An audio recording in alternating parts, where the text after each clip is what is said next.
அவர் தம் தோல் வலிமையை காட்டியுள்ளார். உள்ளத்தில் செருக்குடன் சிந்திப்போரை சிதறடித்து வருகிறார். லூக்கா 1:51. அன்னை மரியாள் தனது அனுபவத்தை பாடல் மூலமாக அறிக்கை செய்வதை நாம் இங்கு பார்த்து வருகின்றோம். அன்னை மரியாளுடைய அழைப்பு ஒரு சிறப்பான அழைப்பு என்று நாம் காணுகின்றோம். இந்த பாடலை பாடுகின்ற அன்னை மரியாள் எவரெல்லாம் கடவுள் தூயவர் என்றும் எவரெல்லாம் தூய்மைக்கு எதிராக செயல்படும் என்பதையும் இங்கு காண்பிக்கின்றார். அதாவது செருக்குடன் சிந்திப்போரை, அழகான வார்த்தை சொல்கிறது. அவர் தம் தோல் வலிமையை காட்டியுள்ளார். உள்ளத்தில் செருக்குடன் சிந்திப்போரை சிதறடித்து வருகிறார். செயல்பாடுக்கு முன்பாக சிந்தனை.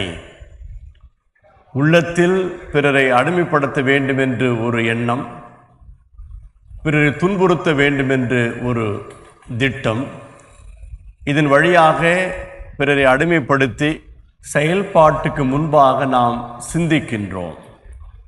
கடவுளுடைய பிரதிநிதியாகிய அன்னை மரியாள் பாடுகின்றார்கள், சிந்தனையே ஒரு தீமையான ஒன்று. அப்படி சிந்திப்போரை கடவுள் சிதறடித்து வருகிறார். ஒரு நிகழ்ந்த ஒரு செயலாக சொல்லவில்லை, இறந்த காலமாக சொல்லவில்லை, மாறாக கடவுள் தினம் தினம் இவர்களை சிதறடிக்கிறார். யாரை சிதறடிக்கிறார்? உள்ளத்தில் செருக்குடன் செயல்படுகின்றவர்கள், செருக்குடன் சிந்திக்கின்றவர்கள். இப்படி வரலாற்றிலே யார் சிந்தித்து பெரும்பாலான மக்களை அடிமைப்படுத்தி வாழ்ந்தார்கள் என்றால் அது எகிப்திய அரசு. அந்த எகிப்திய அரசானது இறைவார்த்தையை மோசே ஆரோன் வழியாக கேட்டும் கூட தங்களுக்கு இருக்கின்ற வலிமையை காண்பிப்பதற்காக இறைவார்த்தை உதறி தள்ளி மென்மேலும் கொடுமைப்படுத்தி வந்தார்கள். அவர்கள் மீது வேலை பலு சுமத்தப்பட்டது. பல்வேறு வகையிலே பேச்சுவார்த்தை நடைபெற்றாலும் கூட அவர்கள் இறை திட்டத்திற்கு ஒத்து வரவில்லை. அவர்கள் சிந்தனையே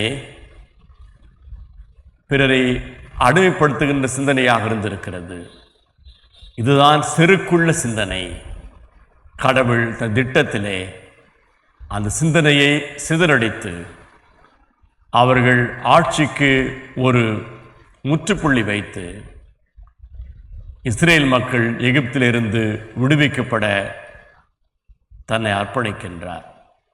இவற்றை தான் இஸ்ரேல் மக்கள் பண்டிகை கொண்டாடுகின்ற பொழுது இணை சட்ட நூல், அதாவது உபாகம் புத்தகத்திலே 26ஆம் அதிகாரத்திலே எழுதப்பட்டிருக்கின்ற அந்த ஒரு பற்றுறுதியை அறிக்கை செய்வார்கள்.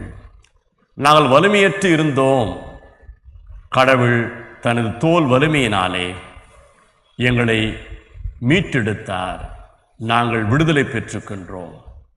இந்த உலகத்திற்கின்ற எந்த ஆயுதமும் எந்த அரசியல் பலமும் நிரந்தரமாக அது செயல்பட முடியாது. ஒரு குறிப்பிட்ட காலகட்டத்திலே தன் அதிகாரத்தை காண்பிக்கலாம். ஆனால் கடவுளுக்கு விரோதமாக செயல்பட்டு மக்களை என்றுமே அழிக்க முடியாது. எனவே தவறான சிந்தனை கொண்டிருந்த இந்த பார்வோன் ஒரு நாள் இரவிலே அவன் எழுந்திருந்து மக்கள் அழுகுரலை கேட்கின்றான். தனது அரண்மனையிலேயே தன்னுடைய மூத்த மகன் இறந்து போகின்றான். எகிப்து நாட்டிற்கின்ற அந்த எகிப்திய மக்களுடைய குடும்பத்திலே ஒவ்வொரு வீட்டிலேயும் குடும்பத்தின் முதல் மகன் இறந்து போகின்றான். கடவுள் பழிவாங்குவதை இது கூறவில்லை. பல முறை எச்சரித்தும் கூட பல வகையான நெருக்குதலுக்குள்ளாயும் கூட அதை வாதைகள் என்று சொல்லுகின்றோம். அதையெல்லாம் அறிந்திருந்தும் பார்த்திருந்தும் கூட அவன் செருக்குடன் காணப்பட்டான். பார்வோன் அரசன் தன் வீட்டிலே ஒரு இறப்பு வந்த பிறகு மாத்திரம்தான் அவர் கடவுளுடைய வலிமையை உணர ஆரம்பிக்கின்றான். இது உலக வரலாறு. இன்றைக்கு இருக்கின்றும் அரசு அதிகாரிகள், அரசாட்சி செய்வோர், உலகமெங்கும் இருக்கின்றவர்கள் இதை உணர்ந்து கொள்ள வேண்டும். தங்களுக்கு ஆள்பலம், தங்களுக்கு செல்வாக்கு, தாங்கள் மெஜாரிட்டி என்று எண்ணிக்கொண்டு சிறுபான்மை மக்களை துன்புறுத்துவதோ, எளிய மக்களை அடிமைப்படுத்துவதோ, உள்ளத்தில் செருக்குடன் சிந்திக்க தொடர்ந்து செயல்பட்டு அதை நிறைவேற்ற முயற்சிப்பதோ கடவுள் பொறுத்து கொள்ள மாட்டார். காலம் வரும், அப்பொழுது மக்களுடைய வேதனைகள் கடவுளால் உணர்ந்து கொள்ளப்படும். அவர்கள் விடுவிக்கப்படுவார்கள். தூய்மையான சிந்தனை உடையவர்கள் வாழ்விக்கப்படுவார்கள். எனவே தான் மரியா கடவுளை தூயவர் என்று பெயர் வைத்து அழைத்தார். கடவுளுக்கு விரோதமாக செயல்பட்டு மக்களை அடிமைப்படுத்துவோர் தூய்மை அற்றவர்கள். அவர்கள் இருதயத்திலே செருக்குடன் சிந்திக்கின்றார்கள். அப்படிப்பட்டவர்களை கடவுள் சிதறடித்து கொண்டே இருக்கிறார். தினமும் அது நிகழ்ந்து கொண்டே இருக்கிறது. அதை பார்க்கின்ற உலக நாட்டு தலைவர்கள் இந்த உண்மையை உணர்ந்து கொண்டு இருதயத்திலே செருக்குடன் சிந்திக்காமல் இருந்து மக்களை அன்பாக வழிநடத்தி மக்களுக்கு தேவையான அடிப்படை தேவைகளை நிறைவேற்றுகின்ற திட்டங்களை உருவாக்கி எல்லா மக்களும் சமமாக பாவிக்க அவர்கள் அறிவுறுத்தப்படுகிறார்கள். இதுதான் திருச்சபையுடைய மையமான பணியாக இருக்கிறது. அன்னை மரியாள் இதை 2000 ஆண்டுகளுக்கு எடுத்துரைத்து நாம் விழிப்புணர்வு பெற்றுக்கொள்ள உதவி செய்திருக்கிறார்கள். இருதயத்திலே தவறான சிந்தனைகள் வேண்டாம். அன்பு நிறைவாவது அன்புக்காக மகிழ்ச்சி அடைகின்றோம். எங்கள் சிந்தனை தூய்மையாக இருந்து அடிமைத்தனத்திற்கு ஆதரவாக இல்லாமல் இருக்க கிருபையாக இருந்தருளும். இறைமகன் இயேசுவின் ஜெபம் கேளும் எங்கள் தாயும் தந்தையுமாய கடவுளே, ஆமென்.